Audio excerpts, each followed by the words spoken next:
오늘 우리에게 주신 하나님의 말씀은 여호수아 22장 10절에서 29절 말씀입니다.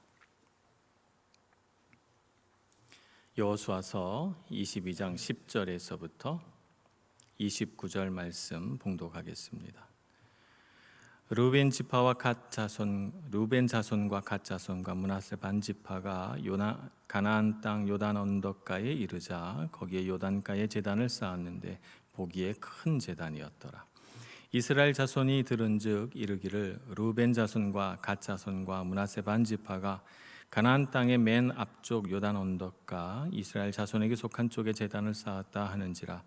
이스라엘 자손이 이를 듣자 곧 이스라엘 자손의 온 회중이 실로에 모여서 그들과 싸우러 가려 하니라. 이스라엘 자손이 제사장 엘르아살의 아들 비느하스를 길앗 땅으로 보내어 르우벤 자손과 갓 자손과 므낫세 반 지파를 보게 하되 이스라엘 각 지파에서 한 지도자씩 10 지도자들을 그와 함께 하게 하니 그들은 각기 그들의 조상들의 가문의 수령으로서 이스라엘 중에서 천부장들이라. 그들이 길르앗 땅에 이르러 르우벤 자손과 갓 자손과 므낫세 반 지파에게 나아가서 그들에게 말하여 이르되 여호와의 온 회중이 말하기를 너희가 어찌하여 이스라엘 하나님께 범죄하여 오늘 여호와를 따르는 데서 돌아서서 너희를 위하여 제단을 쌓아 너희가 오늘 여호와께 거역하고자 하느냐. 부올의 죄악으로 말미암아 여호와의 회중에 재앙이 내렸으나 오늘까지 우리가 그 죄에서 종결함을 받지 못하였거늘 그 죄악이 우리에게 부족하여서 오늘 너희가 돌이켜 여호와를 따르지 아니하려고 하느냐. 너희가 오늘 여호와를 배역하면 내일은 그가 이스라엘 온 회중에게 진노하시리라. 그런데 너희의 소유지가 만일 깨끗하지 아니하거든 여호와의 성막이 있는 여호와의 소유지로 건너와 우리 중에서 소유지를 나누어 가질 것이니라. 오직 우리 하나님 여호와의 제단 외에 다른 제단을 쌓음으로 여호와를 거역하지 말며 우리에게도 거역하지 말라. 세라의 아들 아간이 온전히 바친 물건에 대하여 범죄함으로 이스라엘 온 회중에 진노가 임하지 아니하였느냐. 그의 죄악으로 멸망한 자가 그 한 사람만이 아니었느니라 하니라. 르우벤 자손과 갓 자손과 므낫세 반 지파가 이스라엘 천천의 수령들에게 대답하여 이르되 전능하신 자 하나님 여호와 전능하신 자 하나님 여호와께서 아시나니 이스라엘도 장차 알리라. 이 일이 만일 여호와를 거역함이거나 범죄함이거든 주께서 오늘 우리를 구원하지 마시옵소서.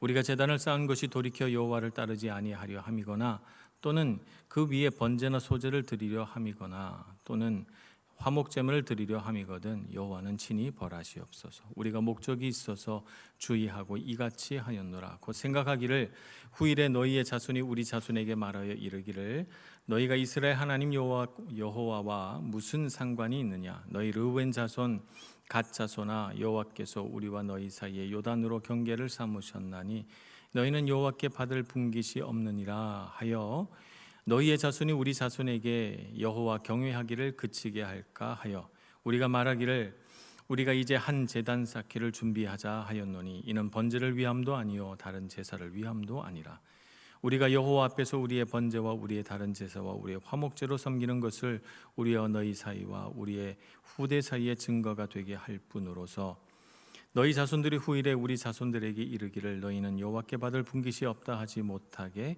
하려 함이라. 우리가 말하였거니와 만일 그들이 후일에 우리에게나 우리 후대에게 이같이 말하면 우리가 말하기를 우리 조상이 지은 여호와의 제단 모형을 보라. 이는 번제를 위한 것도 아니요 다른 제사를 위한 것도 아니라 오직 우리와 너희 사이에 증거만 되게 할 뿐이라. 우리가 번제나 소제나 다른 제사를 위하여 우리 하나님 여호와의 성막 앞에 있는 제단 외에 다른 제단을 쌓음으로 여호와를 거역하고 오늘 여호와를 따르는 데에서 돌아서려는 것은 결단코 아니라 하니라. 아멘.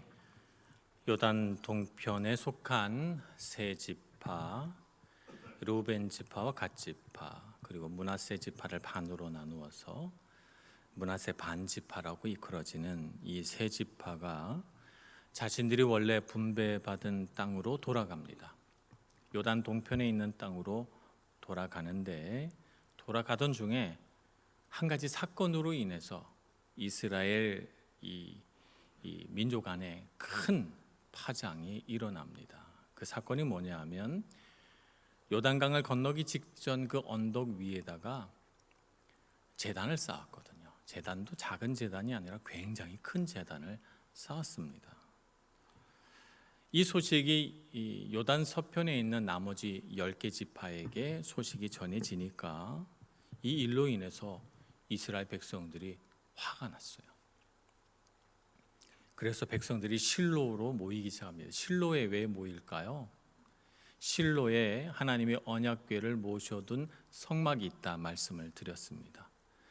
이스라엘 백성들이 광야 40년 내내 하나님의 임재가 임했던 그 성막을 실로에다가 이제 설치를 했거든요. 그래서 하나님의 성막이 있는 실로로 이스라엘 지파들이 다 모입니다. 그러면서 오늘 말씀을 보니까 전쟁하자는 거예요. 동편에 있는 지파와 싸우러 가려고 합니다. 제단을 쌓은 게 뭐가 큰 일이라고 하나님께 제사 드리려고 한 것 같은데 이 일이 도대체 무슨 일이길래 이스라엘 백성들이 이렇게 흥분하고 요단 동편의 지파들과 싸우려 하는 걸까 싶은 생각이 듭니다. 그래서 먼저 성경을 좀 가지고 살펴보면 신명기 12장 5절에 보면 이런 말씀이 기록되어 있습니다. 오직 너희의 하나님 여호와께서 자기의 이름을 두시려고 너희 모든 지파 중에 택하신 곳인 그 계실 곳으로 찾아 나아가서, 그러니까 하나님 앞에 예배하고 제사하려거든 하나님께서 택하신 곳으로 찾아가야 된다는 거예요. 택하신 곳이 어디냐면 실로라는 곳이죠. 하나님의 언약궤가 보관되어 있는 성막이 있는 그곳에서만 하나님께 제사하고 예배해야지, 내가 제사하고 싶다고 해서 아무 데서나 그렇게 제단을 쌓고 제사해서는 안 된다는 거예요. 이렇게 하나님께서 명령하신 이유는 이스라엘 백성들이 자기 마음대로 사사롭게 제단을 쌓다 보면 정말 하나님을 경외하기보다는 그 민족, 그들이 살고 있는 땅에 있는 가나안 민족들의 종교를 받아들여서 종교가 변질될 수 있기 때문이죠. 민수기에 보면 하나의 사건이 등장합니다. 민수기 25장에 보면 부올의 사건이 등장하고 오늘 여호수아 22장에서 이스라엘 백성들이 언급하기도 하는데요. 민수기 25장에 따르면 하나의 사건이 일어납니다. 부올의 사건이라고 일컬어지는 이 사건은 이스라엘 백성들이 이방신을 받아들여서 광야에서 우상숭배했던 사건을 나타내고 있거든요. 우상숭배한 사건. 모압 여인들과 동침하며 우상숭배하는 일들이 사사롭게 벌어져서 그들이 하나님 앞에 범죄해서 그 일로 인해서 하나님의 진노가 임하게 됩니다. 이 사건을 해결하기 위해서 앞에 나선 사람이 누구냐 하면 오늘 이 이스라엘 백성들의 사절단을 이끄는 비느하스라고 하는 사람입니다.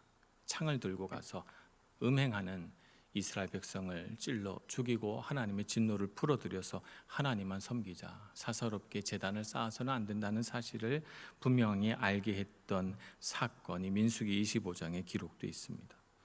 레위기 17장 9절에 보면 이런 말씀이 또 기록되어 있죠. 회막문으로 가져다가 여호와께 드리지 아니하면 그는 백성 중에서 끊어지리라. 하나님 앞에 드릴 제물을 회막문, 곧 성막이 있는 곳으로 나아가서 드려야지 그것을 다른 곳으로 가져가면 안 된다는 것이죠. 그러면 백성 중에서 끊어지리라. 이스라엘 백성이 아니다, 이런 말입니다.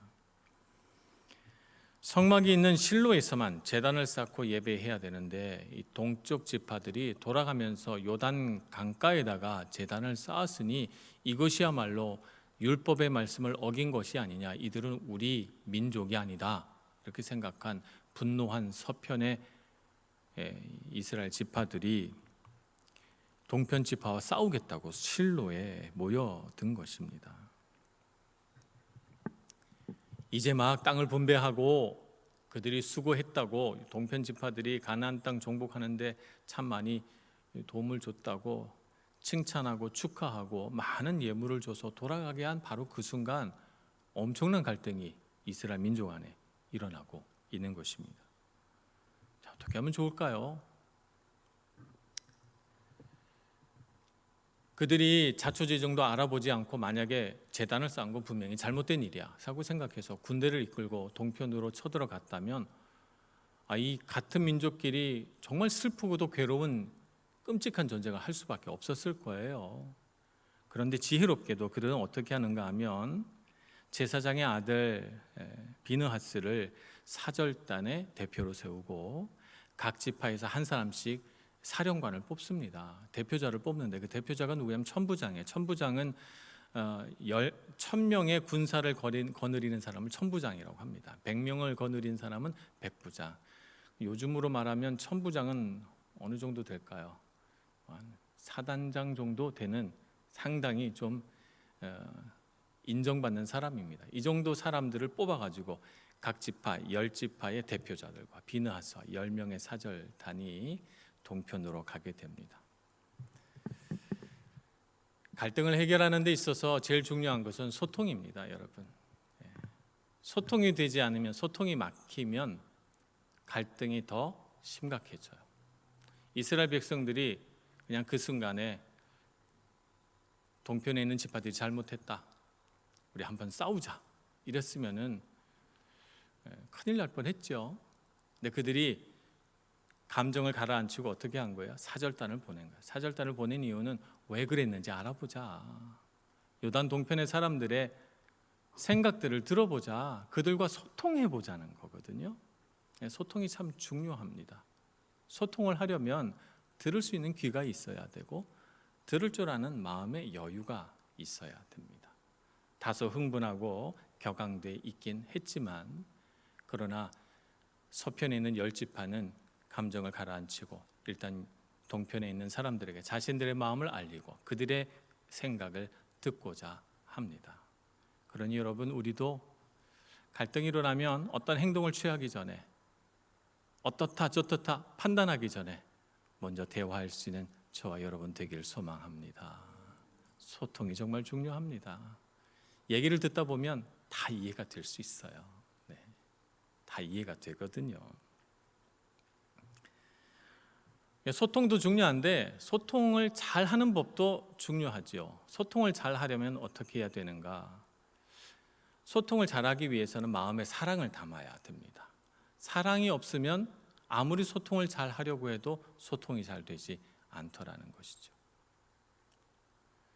우리가 똑같은 한국말을 해도 한국말이 잘 안 될 때가 있어요. 외국어 하는 것처럼.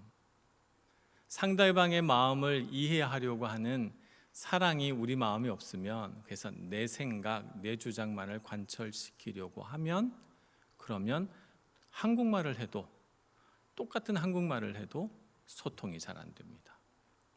외국어를 하는 것처럼 마음이 답답하게 되죠. 그래서 소통을 잘 하기 위해서는 마음에 사랑을 담아야 됩니다.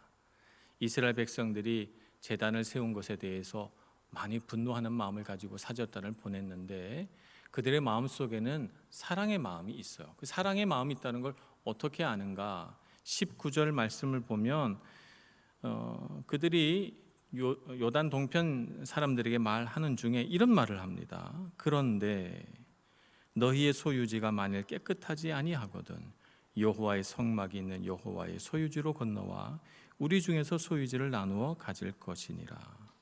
오직 우리 하나님 여호와의 제단 외에 다른 제단 쌓음으로 여호와를 거역하지 말며 라고 말씀합니다. 이 말이 뭐냐면 요단 동편에다 제단을 쌓은 것 보니까 너희 땅이 하나님 앞에 거룩하고 정결하다고 느끼지 못해서 제단을 쌓은 것 아니겠느냐? 그렇게 느낀다면 우리 땅으로 오라. 우리가 비록 다 분배를 해서 10지파가 나누어 가졌지만 얼마든지 너희 세 지파들 받아들여서 우리 땅을 나누어 줄 수 있다는 거예요. 마음에 뭐가 있습니까? 사랑이 있어요. 요단 동편의 사람들이 오직 하나님만 섬기기를 바라는 마음을 갖고 있는 거예요. 오직 하나님만 섬기고 한 분 하나님께만 제사하도록 하기 위해서 자신들이 가지고 있는 땅, 재산, 불편함 이런 거 다 받아들이겠다는 거죠. 희생하겠다는 거예요. 그래서 이 요단 서편에 있는 열 지파의 마음은 뭐냐면 너네들 잘못했지 우리가 혼내줄 거야 라고 아는 것이 아닙니다. 하나님을 잘 믿었으면 좋겠다. 이제 막 우리가 땅을 분배하고 우리가 각자 자기의 살 땅으로 돌아갔는데 정말 우리가 이 땅에서 하나님 경외하면서 잘 살자. 그러니 요단 동편 사람들아 하나님만 섬기자. 그 땅이 이방 우상 문화로 인하여 오염되었다고 느껴지거든. 그래서 제단을 만든 것이라면 건너오라 서편으로 우리가 너희들을 품고 사랑하고 우리 땅에서 같이 살자. 실로를 중심으로 해서 말입니다. 그런 마음을 갖고 있는 거예요. 뭐가 있어요? 사랑이 있어요. 우리가 때로 사람과 사람 사이에 갈등이 일어나고 어려움을 겪을 때 책망하는 것보다 더 중요한 것은, 잘잘못을 따지는 것보다 더 중요한 것은 마음의 사랑의 마음을 품는 것입니다. 하나님의 백성으로서 사랑하는 마음을 품는 것, 이거 정말 중요합니다. 성경에 많은 갈등이 나옵니다만 반대 예를 하나 들어볼 수가 있어요. 반대 예를 들으면서 우리가 어떻게 사랑의 마음을 품어야 잘 소통할 수 있는지를 한번 다시 생각을 해보죠. 민수기 12장에 보면 모세가 구스 여인을 취하여 아내로 삼습니다. 구스 여인이라고 하면 흑인을 말하는 겁니다. 흑인 여성을 아내로 취합니다. 이스라엘 백성들 보기에 그것이 별로 마음에 들지 않았나 봐요. 특히 모세의 동생인 형인 아론과 누이인 미리암이 이 부분에 대해서 몹시 좋지 않게 생각을 했습니다. 그래서 비방을 합니다. 근데 문제는 그들이 사랑으로 권면하지 않았다는 거예요. 모세의 리더십을 공격하기 시작합니다. 그리고 이렇게 말하죠. 여호와께서 모세와만 말씀하시느냐? 우리와도 말씀한다. 아론과 미리암, 우리와도 하나님이 말씀하시니 이제 연약하여 구스 여인을 취한 모세는 버리고 우리가 리더가 되겠다는 거예요. 그러니까 모세의 연약함에 대하여 책망하고 권면해서 모세가 바른 생활할 수 있도록 그렇게 인도해 가는 것이 아니고 마음에 사랑이 있는 것이 아니라 잘 됐다. 모세가 이렇게 공격받고 있으니까 이참에 우리가 리더가 되자. 그래서 아론과 미리암이 백성들 앞에 서게 됩니다. 모세의 연약함을 빌미로 자신들의 리더십을 얻고자 한 것이죠. 이것은 그들의 마음속에 사랑이 없었기 때문이고, 그래서 하나님은 이 부분에서 진노하십니다. 그래서 미리암이 온몸이 하얗게 피부병이 생기게 되죠. 오늘 여호수아 22장에 나오는 요단 서편에 있는 지파들은 감사하게도 마음에 사랑이 가득합니다. 그들은 요단 동편에 있는 지파들의 땅이 탐나서 이 기회를 빌미로 그들을 공격해서 그 땅을 빼앗자, 이런 마음 아닙니다. 그들이 잘못됐으니까 비난하고 그들을 우리에게서 선을 그어서 요단 동편은 우리 민족 아니라고 하자, 이런 마음도 아닙니다. 그들의 마음은 뭐예요? 하나님을 올바르게 경외하는 법을 그들이 계속해서 유지할 수 있도록 도와주자. 이 일이 하나님 앞에서 얼마나 큰 범죄인지 알게 하고, 그들의 땅이 부정해서 살 수 없다면 우리가 다 받아주자, 그들을. 그래서 우리 땅에 품자라고 생각하고 왔다는 거예요. 소통이 중요합니다만 소통에 있어서 정말 중요한 것은 마음에 사랑이 있어야 됩니다. 여러분, 사랑으로 관계 맺기를 소망합니다. 누군가의 연약함을 보거든 그 연약함을 책망하고 정죄하기보다 사랑의 마음으로 바른 길 가도록 내가 어떻게 권면할 수 있을까를 먼저 고민할 수 있는 저와 여러분 되기를 소망합니다. 두 번째, 소통에 있어서 정말 중요한 것은 온유함으로 경청해야 된다는 것이죠. 요단 동편 지파의 모습을 보니까 이 서편의 지파들이 굉장히 말을 많이 해요. 그들이 앞에서 부올의 예도 들고 아간의 죄도 언급하면서 말을 많이 합니다만, 이 말을 하는 중에 요단 동편 지파들의 마음에 좀 불편한 말들이 들립니다. 단어들만 제가 언급을 한다면 뭐 거역이라든지 배역이라든지 진노, 하나님의 진노라든지 멸망이라든지 이런 단어들은 굉장히 센 단어들이잖아요. 그래서 지금 말을 들어보니까 요단 동편 사람들은 우상 숭배를 하거나 하나님을 경외하지 않으려고 제단을 만든 건 아닙니다. 그 제단을 만든 의미는 오늘 그들의 설명을 쭉 들어보니까 요단강이라고 하는 이런 어떤 자연적인 경계선을 넘어가다 보니까 나중에 요단 서편에 있는 사람들과 요단 동편에 있는 사람들과 사이가 멀어져서 세월이 많이 흘러 후손들이 요단 동편 땅에 살고 있는 이스라엘 민족들은 하나님 백성 아니다 할까 봐, 그렇게 될까 봐 우리가 생명을 바쳐서 요단 서편 땅 가나안 땅을 정복하는데 우리가 힘을 쏟고 우리가 한 민족이고 한 하나님을 섬기는데 그래서는 되지 않겠다. 우리 후손들이 그렇게 나뉘어져서는 안 되겠다. 하나됨을 위하여 그들이 목숨을 걸고 가나안 정복에 힘썼음을 증명하기 위하여 제단을 만든 거예요. 제단 모형을 만든 거예요. 거기서 제사 드린 거 아니에요. 번제도 소제도 화목제도 드리지 않았어요. 그냥 제단 모형을 만들어 놓고 우리는 한 하나님이다. 우리 조상들이 이 제단 모형을 남겼다. 그들도 우리 하나님의 유산들을 복을 받을 하나님의 백성이다. 증거를 남겼다는 거예요. 오해죠. 요단 서편에 있는 사람들이 오해한 것입니다. 그런데 그 오해한 걸 가지고 막 이렇게 뭐 배역, 반역, 거역 이런 말을 쓰니까 요단 동편 사람들의 마음은 불편할 수 있잖아요. 기분이 나쁘고 화가 날 수도 있습니다. 그런데 어떻게 합니까? 중간에 한마디도 안 끼어듭니다. 다 듣습니다. 기분 나쁜 말에 대해서 즉각적으로 반응하지 않고요. 다 듣습니다. 듣다 보니까 왜 화났는지 알았어요. 하나님을 경외하고 주님을 섬기지 못할까 봐 화가 났구나. 그래 안타까운 마음으로 온 거구나. 그래서 그 불편한 말들이 사라지는 겁니다. 경청하다 보니까 그 불편한 단어들이 사라지고 요단 서편에 온 이 사절단의 마음이 느껴지는 거예요. 그렇구나. 우리 걱정해서 우리 하나님 잘 믿으라고 그래서 온 거구나.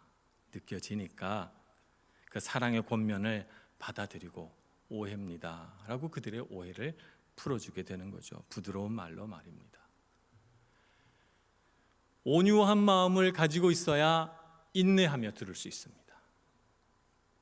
온유한 마음이 있어야 경청이 됩니다. 마음에 온유함이 없으면 경청하지 못하고 내 귀에 들리는 그 불편한 말들에 화부터 먼저 내게 됩니다. 그러면 소통이 안 되죠. 갈등이 더 깊어집니다. 아론과 미리암의 비방에 대해서 모세는 어떤 반응을 보였을까요? 성경을 보면 모세가 어떻게 말했다는 기록하고 있지 않아요. 그런데 모세가 어떻게 반응했으리라 추측되는 부분이 있습니다. 민수기 12장 3절입니다. 이 사람 모세는 온유함이 지면의 모든 사람보다 더하더라. 어떤 말을 했는지 기록은 안 하지만 온유했대요. 그 순간 자기의 형제 자매인 아론과 미리암이 자신의 리더십을 탐내서 그렇게 비방하는 말을 했는데도 불구하고 이 사람 모세는 어떤 사람이었다고요? 온유한 사람이었다고. 끝까지 참고 반응하지 않고 말하지 않고 견딘 것입니다. 그래서 백성들이 모세를 더욱 존경하게 된 것입니다. 여러분, 우리도 갈등이 있는 자리에서 온유하기를 소망합니다. 모세처럼 온유한 귀를 가지고 끝까지 인내하며 경청할 수 있는 사람 되기를 소망합니다. 잠언 15장 1절에 이런 말씀이 기록되어 있습니다. 유순한 대답은 분노를 쉬게 하여도 과격한 말은 노를 격동하느니라. 우리가 온유한 마음을 품고 잘 들으면 혹시 일어날 모든 극심한 갈등들을 잘 해결하고 은혜로운 관계를 이룰 수 있을 줄로 믿습니다. 내가 하고 싶은 말 다 하는 것보다 온유한 마음으로 상대방의 말을 주의 깊게 듣는 것이 더 중요하다는 사실을 잊지 말아야 되겠습니다. 세 번째 우리가 생각해 볼 것은, 소통에 있어서 가장 중요한 것은 우리 관계 안에 십자가를 세우는 것입니다. 예수 그리스도의 십자가를 세워야 합니다. 예수님은 우리에게 화평을 주시기 위해 이 땅에 오셨습니다. 에베소서 2장 14절 말씀에 보면 예수님에 대해서 이렇게 기록합니다. 그는 우리의 화평이신지라 둘로 하나를 만드사 원수된 것 곧 중간에 막힌 담을 자기 육체로 하시고, 예수님께서 십자가에서 죽으신 것이 우리 사람과 사람 사이에, 하나님과 우리 사람 사이에 막힌 담을 헐어서 하나 되게 하는 일이라고 설명합니다. 그래서 예수님은 화평이시다라고 표현하고 있는 것이죠. 그러니까 우리가 진정으로 사람과 화평하려면 우리 관계 안에 무엇을 세워야 합니까? 십자가를 세워야 합니다. 관계 안에 십자가를 세운다는 것은 무슨 뜻입니까? 주님께서 우리를 하나 되기 위하여 죽으셨다는 사실을 깨닫고 그 십자가 아래서 우리 자신이 겸손해져야 된다는 말입니다. 내가 옳다는 생각을 잠시 유보하고 주님이 옳으시다라고 고백하며 나아가야 된다는 거예요. 생각해 보면 우리 중에 누구도 옳지 않아요. 왜냐하면 우리는 다 죄인이기 때문이죠. 우리 중에 누가 내가 옳다고 끝까지 주장할 사람이 있습니까? 옳지 않은 죄인인 우리를 위하여 주님께서 죽으시고 옳지 않은 우리를 의인이라고 불러주시지 않습니까? 내 능력 때문이 아니라 주님의 십자가 은혜로 의인 되었습니다. 그러니 관계 안에서 갈등이 일어날 때 내가 옳다라고 생각하는 그 생각을 버리는 것이 십자가 세우는 것입니다. 우리 안에 십자가를 세워야 대화가 되고 소통이 됩니다. 그런데 이런 우리 마음에 십자가 세우는 일을 제일 싫어하는 존재가 있어요. 악한 사단이 싫어합니다. 악한 사탄은요, 우리 마음속에 계속해서 내가 옳다는 생각을 집어넣으려고 합니다. 왜냐하면 악한 사단이 제일 잘하는 일이 분열하고 갈라지게 만들고 미워하고 원수지는 일을 만드는 일이거든요. 여기에 탁월한 능력이 있습니다. 그래서 이 일들, 사탄에게 맡겨진 일들을 잘하게 하기 위해서 제일 먼저 하는 일이 뭐냐면 정죄하는 말, 비판하는 말, 내가 옳다는 생각, 고집, 이런 것도 우리 마음에 심는 거거든요. 내 마음속에 자꾸 정죄가 일어나고 내가 옳다는 생각이 버려지지 않거든 우리는 사람을 대적하지 말고 악한 사탄을 대적해야 됩니다. 악한 사단아, 내가 예수 그리스도의 십자가 은혜로 너에게 명하노니 내 마음에서 떠나갈지어다. 선포하시는 여러분들 되시길 축복합니다. 주님께서 우리 안에 계셔야 됩니다. 주님이 하시는 일은 뭐냐 하면, 주님이 하시는 일은 하나 되게 하는 일, 용서하고 화해하는 일, 갈라진 마음이 그리스도 안에서 연합하는 일을 하시는 분이세요. 그래서 하나님과 우리를 연합하게 하고 사람과 사람이 서로 용서하고 하나 되게 하는 일을 예수님이 하십니다. 우리가 우리 마음속에 예수님을 기억하고 십자가를 세우는 그 순간 주님께서 우리 마음에 역사하시고 우리 마음을 평안하게 바꾸어 주실 줄로 믿습니다. 예수님을 기억하시길 바랍니다. 우리는 주님의 제자입니다. 연약함을 다 십자가 앞에 내려놓고 내 마음속에 일어나는 내가 옳아라고 하는 마음이 내 마음을 차지할 때 주님, 저는 옳지 않습니다. 주님만 옳습니다. 주님 앞에 마음을 내려놓을 수 있는 저와 여러분 되기를 소망합니다. 관계가 막히고 소통이 안 되고 미움과 반목이 일어날 때 우리 마음에 사랑을 품기를 소망합니다. 잘 모르겠고 혼란스럽거든 온유한 마음으로 끝까지 듣고 경청할 수 있는 우리가 되기를 소망합니다. 내 마음속에 자꾸 미워하는 마음이 생기거든 예수 그리스도의 십자가를 세우기를 소망합니다. 우리 안에 일어나는 갈등 다 이겨내시고 관계 안에서 평안하고 복되고 능력 있는 의인 되시는 여러분 모두가 되시길 축복합니다. 기도하겠습니다. 경배를 받으시기에 합당하신 하나님 아버지, 주님의 거룩하신 이름을 찬양합니다. 우리의 걸음을 인도하시고 우리가 계획한 모든 일들이 주님 보시기에 합당한 일 되도록 복내려 주셔서 감사합니다. 주님을 경외하는 주의 백성들이 한 마음 한 뜻으로 주님만 경배하게 해 주옵소서. 우리의 마음을 갈라지게 하는 모든 악한 마귀의 영적인 방해로부터 우리를 지켜주시고 영적으로 승리하여 연합하고 용서하고 화해하는 저희들 모두가 되게 해 주옵소서. 예수님의 이름으로 기도합니다. 아멘.